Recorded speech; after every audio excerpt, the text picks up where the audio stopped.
দ্বিকক্ষ বিশিষ্ট সংসদের কথা বিবেচনা করছে সংবিধান সংস্কার কমিশন, যেখানে উচ্চ কক্ষে প্রতিনিধি নির্বাচিত হবে সংখ্যানুপাতিক পদ্ধতিতে। তবে এক ব্যক্তির 2 মেয়াদের বেশি প্রধানমন্ত্রীর পদে না থাকারও পরামর্শ থাকবে কমিশনের। চ্যানেল 24-কে এসব জানান সংবিধান সংস্কার কমিশনের প্রধান অধ্যাপক আলী রিয়াজ। তিনি বলেছেন, সুপারিশ বাস্তবায়নে কাজ করতে হবে রাজনৈতিক দলগুলোকেই। আশিকিন প্রিন্সের রিপোর্ট। 5 আগস্ট শেখ হাসিনার ক্ষমতাচ্যুতির আগ থেকে প্রশ্ন উঠছিল সংবিধানের গণতন্ত্রায়ন নিয়ে। পরিবর্তিত পরিস্থিতি জাতির সামনে সুযোগ এনে দিয়েছে অন্য অনেক কিছুর সাথে সংবিধান সংস্কারের। এরই মধ্যে সংবিধান সংস্কার কমিশনের কাজ শেষ পর্যায়ে। অধ্যাপক আলী রিয়াজের নেতৃত্বে 9 সদস্যের কমিশন 121টি দেশের সংবিধান পর্যালোচনা করা ছাড়াও মতামত নিয়েছেন জরুরি এবং গুরুত্বপূর্ণ ব্যক্তি ও প্রতিষ্ঠানের। বাংলাদেশের সংবিধান যেভাবে আছে তার মধ্যে দিয়ে সাংবিধানিক একত্র প্রতিষ্ঠার পথ সহজ এবং সেটা। অধ্যাপক আলী রিয়াজ কথা বলেন চ্যানেল 24-এর সাথে। জানান, একজন ব্যক্তি 2 বারের বেশি প্রধানমন্ত্রী হতে পারবেন না, এ বিষয়ে একমত কমিশন।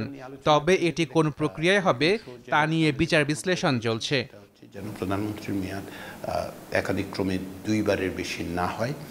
কেউ কেউ বলছেন সব মিলে 2 বার, কেউ কেউ বলছেন পরপর 2 বার।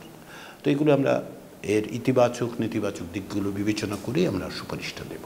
উদ্দেশ্যটা হচ্ছে ক্ষমতা যাতে এককেন্দ্রীকৃত না হয়, যেন বাংলাদেশ আবার এইরকম একটা পরিস্থিতির মধ্যে না পড়ে যেখানে মানুষকে এতটা প্রাণ দিয়ে পরিবর্তন করতে হয়। এছাড়া দ্বিকক্ষ বিশিষ্ট আইনসভা করার বিষয়ে সুপারিশের বিবেচনা করছে সংবিধান সংস্কার কমিশন। গুরুত্ব দিয়ে দেখা হচ্ছে উচ্চকক্ষে সংখ্যানুপাতিক পদ্ধতিতে নির্বাচনের বিষয়টিও।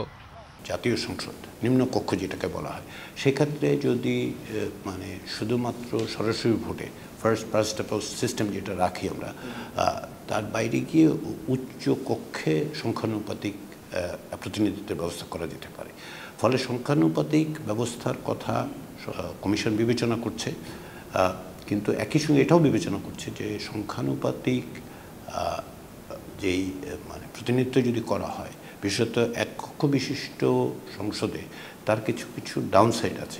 আমাদের বিবেচনার মধ্যে সংখ্যানুপাতিকভাবে প্রতিনিধিত্বের ক্ষেত্রে যদি এক কক্ষ হয়, আমি সেটার ডাউনসাইডটা নেতিবাচক দিকটা বেশি গুরুত্ব পেয়েছে। যদি দ্বিকক্ষ বিশিষ্ট পার্লামেন্টের কথা আমরা, সংসদের কথা আমরা বলি, সেক্ষেত্রে সংখ্যানুপাতিকের বিষয়টা বিবেচনায় থাকবে। এক দল শুধুমাত্র সংখ্যাগরিষ্ঠতার জোরে, এক হাউসের সংখ্যাগরিষ্ঠতার জোরে যেন কোনো রকম আইন তৈরি করতে না পারেন কিংবা সংবিধান সংশোধন করতে না পারেন, যা গণতন্ত্রের আকাঙ্ক্ষার সাথে, মানুষের আকাঙ্ক্ষার সাথে, মানুষের অধিকারের সাথে এক ধরনের সাংঘর্ষিক হয়। সেই বিবেচনার থেকে দ্বিকক্ষ বিশিষ্ট সংসদীয় ব্যবস্থার কথা ভাবা হচ্ছে আর কি। আর সংবিধানের আলোচিত 70 অনুচ্ছেদ বদলানোর পক্ষে মত দিলেন অধ্যাপক আলী রিয়াজ। একই সঙ্গে প্রধানমন্ত্রী একাধিক পদ রাখেন। তিনি সংসদ নেতা, তিনি তার দলের প্রধান, তিনি সংসদীয় দলের প্রধান। ফলে এগুলি সমস্ত কিছু আসলে আর্টিকেল 70-এর উপর ইম্প্যাক্ট করে। অন্য জায়গায় তো করেই, ক্ষমতার এককেন্দ্রীকরণের তো এইটাই জায়গা, তাই না? তো তাহলে এগুলি বদলাতে হবে। এছাড়া জাতীয় মানবাধিকার কমিশনকে সংবিধানে অন্তর্ভুক্ত করার বিবেচনা করছে সংবিধান সংস্কার কমিশন। আমাদের কাছে মনে হচ্ছে ন্যাশনাল হিউম্যান রাইটস কমিশন সংবিধানের অন্তর্ভুক্ত হওয়া উচিত। Ashikin Prince, channel 24, Dhaka.